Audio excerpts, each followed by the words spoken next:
All right, we got everything installed. The Outback MaveriX, 10-inch MaveriX, A631 antenna on the roof. The M1 steering controller is bolted to the floor underneath the seat of this tractor, and the ESi2 wheel is replaced by factory steering wheel. And I got all the connectors plugged in and just want to make sure that everything's working right.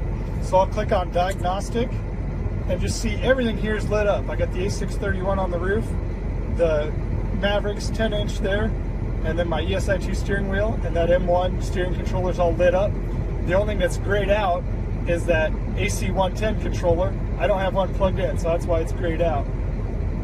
So just let you know that's how everything's working. If something's grayed out, you probably missed a connector, or worst case scenario, something's not on the right firmware. We'll get you sorted out if something's not straight.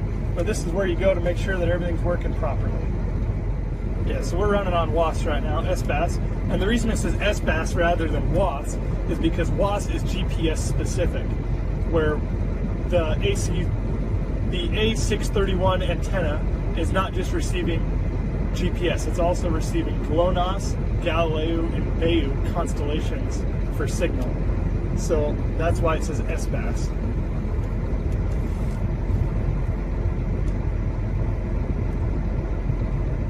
See, we got our John Deere tractor in case I had your disc on. This is how we did it. Go to machines, and then my tractor, go back to information.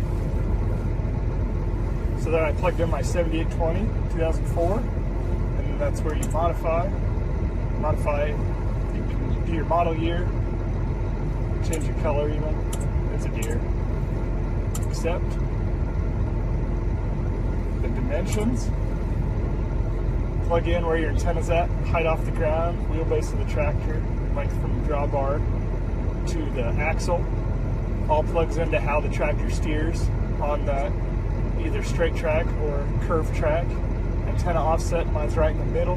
Wherever you've got metal, wherever you want to mount that antenna, that A631 on the roof, just plug it in, and you can go left or right. If you got a bolt there, that's where you want a magnet off of, plug it there. And then if you're forward or backward off that axle, that's all they need for wherever you want to mount it.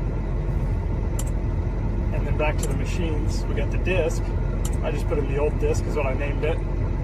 And then the dimensions. Same thing, just measure from your drawbar hitch out to the control point, or the axle or the control point of the implement, where it's going to actually steer when it's in the ground, what that pivot point is. And then from that pivot point onto the rear of the disc. And then I've got no offset, it's the same width. It's just a 22-foot disc. And then I plugged in 4 inches for overlap so that I know I cover the whole field. And when you want to plug that in, just choose your color so that when you're on the home screen it looks just like what you have out there in the real world. ESi2 steering wheel replacement. Still got the telescope, full functionality.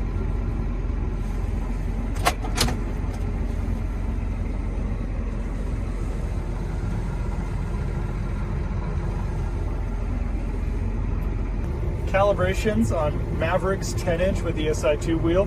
Go to machines, go to tractor, and then calibration.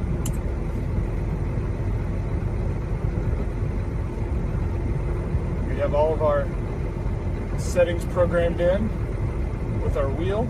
So we will now calibrate. Wheel angle estimate. Smooth clear area, 300 feet diameter.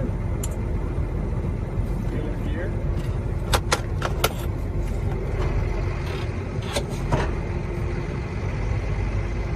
.5, accept.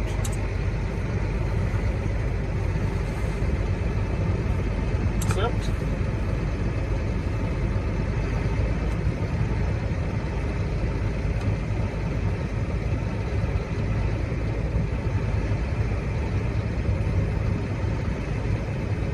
That wheel is really quiet. It's hard to can't even hear it.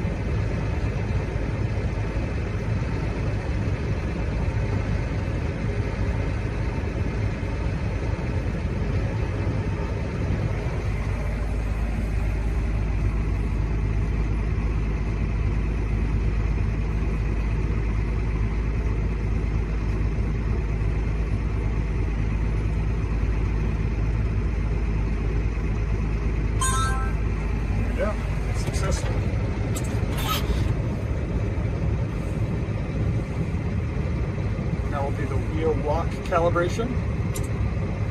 Turn wheels to full lock. So now I'll turn all the way to the right.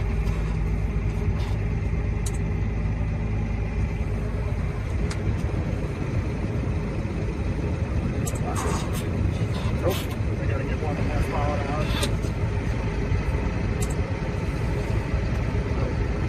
Wheel lock calibrate, full lock. Now we're calibrating.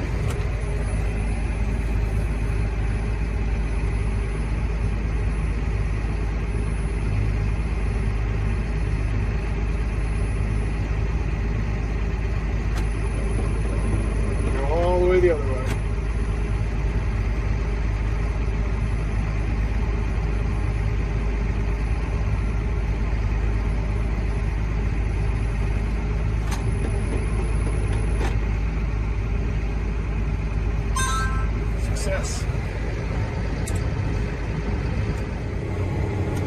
So we're on freeform Autosteer right now. It just tracks where we drive, and then when we come, so right now we're making a line, and then when we come back, it'll automatically follow the contour of what we're driving right now. So the green switch is turned on, basically just telling the Outback that we have the disc in the ground, and we're tilling.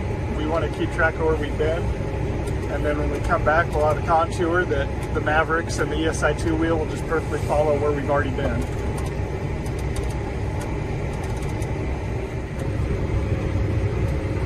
You'll notice the red steering wheel is flashing red. Basically, there's no guidance lines in the neighborhood that could be used right now.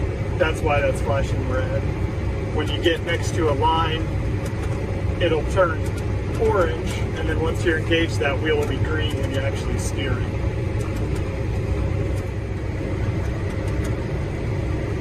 We've got all the measurements for the disc and the tractor plugged in so that it tracks where the disc is as it pivots around behind the tractor, so that when we go back on Autosteer, it'll tuck that in right next to where we've already been. I really like on the MaveriX how it shows the picture of a disc rather than just a picture of a boom, you know, and it lets me plug in that I got a John Deere tractor, so I got a green tractor there and a red disc for a Case IH disc. It really brings the physical into the digital world.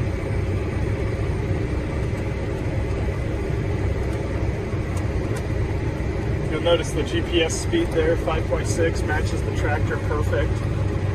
And differential is 7, so we're pulling off 7 satellites currently.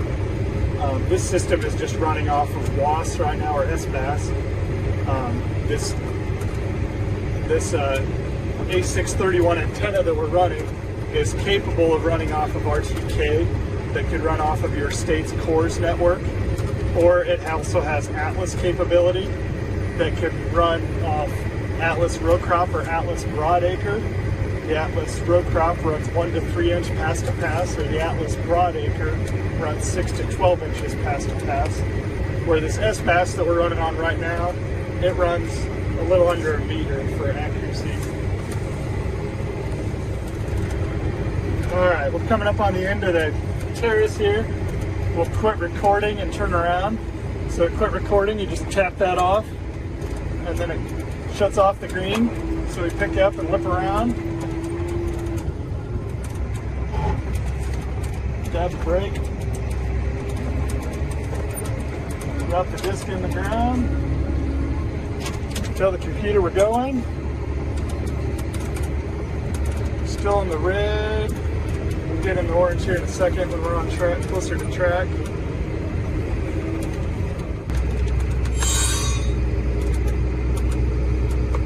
Now we're engaged on our old track that we just took. Got out and picked up the rock we saw in the field.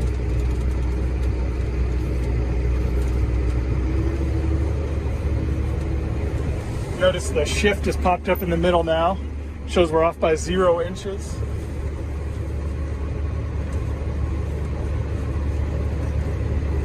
Just constantly correcting, keeping us on that line.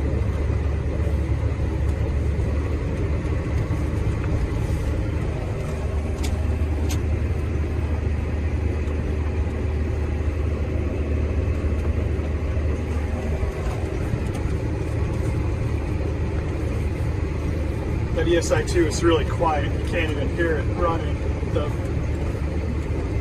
Think about a motor inside the cab with you, and you don't even notice it.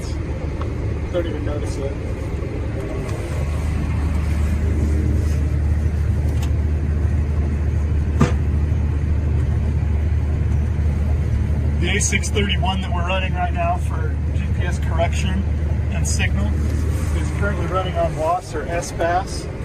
So we're really on the lowest correction there is right now, running sub 1 meter accuracy.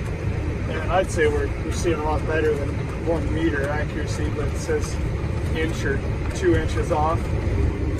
If you're planting corn rather than doing tillage, I would recommend the row crop correction. It runs 1 to 3 inches past pass accuracy,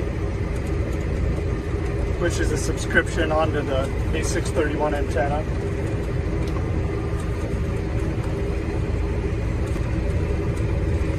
The green button on the right side here, that's the full system power. So by having it clear up into the green steering wheel on, that supplies power to the ESi2 wheel. This is wired direct to the battery. It's fused for 10 amps. So I didn't want to hook it into the power strip on my tractor. You could. I just wanted to run it straight to the battery. So it's not on peak power. So when the system needs to be shut off for the night, you got to turn it off with that rocker switch.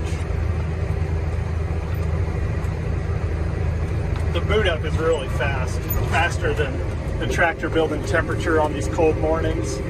You've already got correction and everything up just like that, as soon as the tractor has temperature.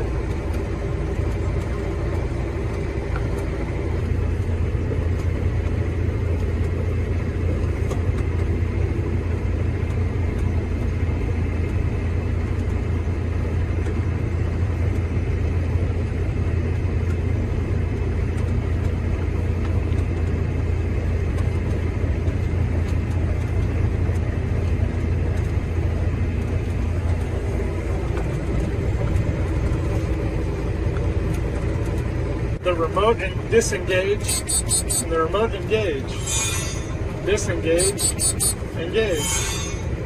The remote button that comes with the MaveriX. Alright, so we finished our field. Let's pull up and see what it looked like. We'll go to the map screen, and we'll load our map. And this is the job we finished last night. So now we got a map of where we went.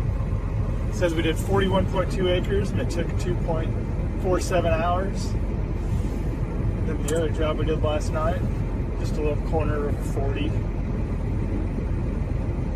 acres. See where you've been. And then the job we did this morning.